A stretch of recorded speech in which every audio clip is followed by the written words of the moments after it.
Just thought it would be easier to send a voice note. Thanks so much for reaching out. So, this is part of a larger program where we explore a set of 5 books, and the books are mentioned on both the posters I shared with you. How this works is we'll be exploring each book over a period of 4 sessions each. So, we'll be exploring one book for 2 weeks, and we do recommend that the participants read the books over the period of 2 weeks. So, before we start the first session of the book, we recommend that they read about a third of the book, and then they can finish reading the rest of the book over the period of 2 weeks.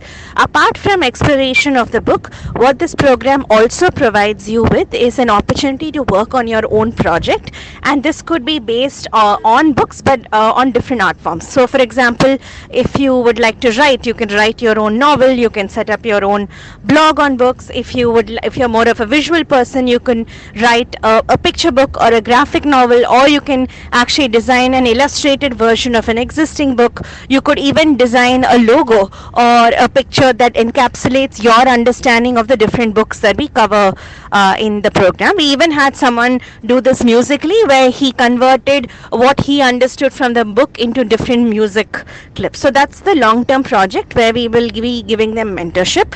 This program also includes interactions with experts, and these are authors, writers, storytellers, illustrators, publishers, etc., once in 2 to 3 weeks. So they meet approximately 4 to 5 experts in the duration of the full program.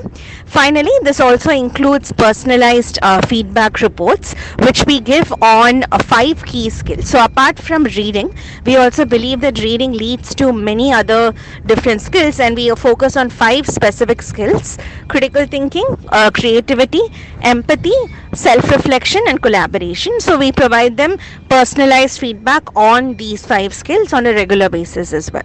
In terms of the timing, we co-create the schedule with the parents. So if you can share with us which age group, I think you're looking at the 8 to 10, if you can also share with us your preferred days and times, we can see if we can make that happen. We have a maximum of 10 students in a batch. I just thought it would be easier to send a voice note. Thanks so much.